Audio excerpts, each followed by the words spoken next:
যোৱাকালি গধূলি কোনোবা এজন মানুহে মোক এটা ভিডিঅ' পঠাই দিছিলে।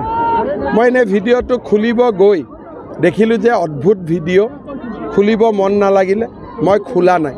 যিহেতু মই ভিডিঅ'টো খোলা নাই, ভিডিঅ'টোৰ ওপৰত মই কমেণ্ট দিয়া উচিত নহয় আৰু মই মানুহকো ক'ম যে এইটো ভিডিঅ' নুখুলিব।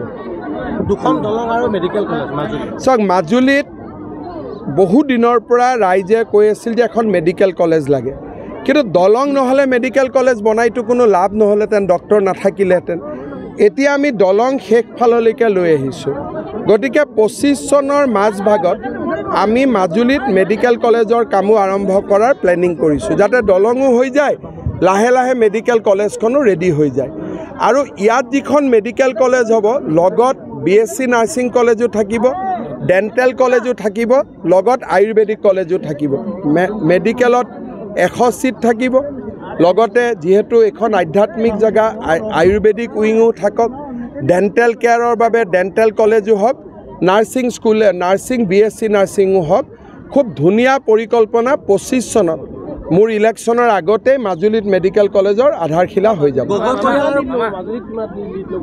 মাজুলীত মইতো ভাবোঁ, চাওক, মাজুলীত কংগ্ৰেছ দলে সৰ্বানন্দ সোণোৱাল ডাঙৰীয়া মুখ্যমন্ত্ৰী হৈ ইলেকশ্যন উঠোঁতেও মাজুলীত 30-35 হাজাৰ কংগ্ৰেছে ভোট পাই থাকে।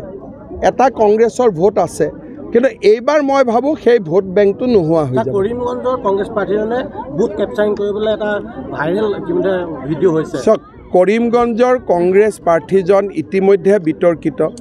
তেওঁ এটা জনগোষ্ঠীৰ বিষয়েও খুব ঘৃণনীয় মন্তব্য কৰিছে। তাৰ পিছত মাজতে তেওঁ ISR হৈ ওকালতি কৰাৰ কথাও ক'লে। তাৰপিছত এতিয়া বুথ কেপচাৰিঙৰ কথাও কৈ আছে। মই ভাবোঁ যে ইলেকশ্যন কমিশ্যনে তেওঁৰ বক্তব্যসমূহৰ ওপৰত নজৰ ৰাখিব লাগে। গৌৰৱ গগৈয়ে বহুত ডাঙৰ ভুল কৰিছে। ৰাম মন্দিৰৰ দিনাখন তেওঁ যিখন নাটক কৰিলে অসমত, তেওঁ কলিয়াবৰৰ MP আছিলে। কিছুমান মানুহে ক'ব খোজে যে গৌৰৱ গগৈ সৰব সংসদ আছিলে। এটা কথা মোক কোনোবাই দেখাই দিয়ক, সেই ব্যক্তিসকলক মই তেওঁলোকক চেলেঞ্জ কৰিম যে সংসদত তেওঁ কলিয়াবৰ সমষ্টিৰ হৈ এটা শব্দও কেতিয়াবা কৈছে নেকি?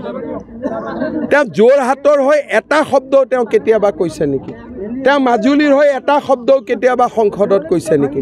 ৰাহুল গান্ধী জিন্দাবাদ ক'বৰ কাৰণে আমাক সৰব সংসদ নালাগে, অসমৰ সমস্যাৰ কথা ক'ব পৰা সংসদ লাগে। গৌৰৱ হৈছে গান্ধী পৰিয়ালৰ এজন মুখপাত্ৰ, গান্ধী পৰিয়ালৰ প্ৰভুভক্ত এজন ব্যক্তি। অসমৰ ৰাইজৰ কথা 10 বছৰ সংসদত এটা শব্দও কোৱা নাই। মুখ্যমন্ত্ৰী হিচাপে কেতিয়াবা সংসদত মানুহে কথা ক'লে আমি সাহস পাওঁ, আমাৰ কাম কাজবিলাক সহজ হৈ যায়। তেওঁতো আজিলৈকে একো কথা কোৱা নাই অসমৰ। সংসদত গ'লে খালি মণিপুৰ কৰি থাকে। আৰে তেওঁ মণিপুৰত যোৱাই নে মণিপুৰৰ নাতিনি যে দিনে ৰাতিয়ে মণিপুৰ কৈ থাকে, আৰু আমাৰ ইয়াৰ কিছুমানে কৈ থাকে নহয় তেওঁ বহুত কথা ক'লে। এনেকৈ কৈ আমি অসমখনত আমি সদায় পিছ পৰি আছোঁ। আহোমৰ অনুষ্ঠানত বা আমাৰ কীৰ্তন ঘোষা অনুষ্ঠানত কিবা কিবি দেখা নাযায়। তেওঁক আপুনি মেডাম মিফিটো নেদেখিব, নাম ঘোষাটো নেদেখিব, বৰপেটা সত্ৰটো নেদেখিব, মাজুলীৰ ভাওনাটো নেদেখিব, সেইবিলাক নাই। ইলেকশ্যন আহিলে জৰুৰ অহা যোৱা, কিন্তু তেওঁ যি ধৰণে নামাজ পঢ়িছে, উঠা বহা দেখিলেতো ভয়ে লাগি যায় যে ইমান ক'ৰ পৰা শিকিল। মই অখিল গগৈৰ কথা কৈ লাভ নাই। মানে অখিল গগৈ ইয়াত নিৰ্বাচন প্ৰচাৰ চলাবলৈ আহিছিল, তেতিয়া আপোনাৰ নাচটো হেনো বিজেপিৰ নাই। মোৰ চাওক, মই এটা কথা কওঁ, অখিল গগৈয়ে এটা প্ৰশ্ন সোধক যে অসমৰ বিহুক বিশ্ব দৰবাৰত কোনে প্ৰতিষ্ঠা কৰিলে? 12,000 বিহুৱতীক কোনে লৈ গ'ল? প্ৰধানমন্ত্ৰীক বিহু চাবলৈ কোনে আনিলে? সেই ব্যক্তিজনক বিহুৰ কথা শিকায় কোনে শিকাব?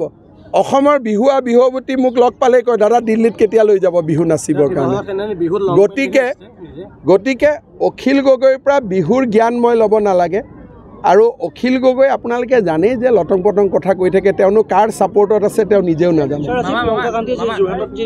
একোতো নাই, ক'ৰবাত 2-3 হাজাৰ মানুহ ওলাইছে মই গম পোৱা মতে, একো নাই এইবিলাক। প্ৰিয়ংকা গান্ধীক চাব কোন আহিব তাতকৈ মানুহ কাজিৰঙাত যাব বাঘ গড় চাব বেছি সময়টো বেছি উপযোগী হ'ব গান্ধী ফেমিলিক চাই লাভ আছে নেকি আমুল বেবী হয় এইবিলাক হয় নহয় দেখিলে লাগে যেন আমুল কেম্পেইনটোতহে এওঁলোক সাজে গতিকে আমুল বেবী এইবিলাক আমুল বেবীক চাব যোৱাতকৈ কাজিৰঙাত গড় চাওকগৈ বেছি লাভ হ'ব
এইবাৰ নিৰ্বাচনত সবাতোকৈ গুৰুত্ব দিয়া হ'ব আপোনাৰ মতামতক লাইভত আপুনি জনাওক আপোনাৰ প্ৰিয় নেতা কোন আপোনাৰ মতে এইবাৰ কোন দলে মাৰিব শেষ হাঁহি প্ৰতিটো সমষ্টিৰ ভোটাৰৰ মত লাইভ ষ্টাৰ চিমেণ্ট টাইম 8 জনাদেশ পাৱাৰ্ড বাই ডেটা মেচিন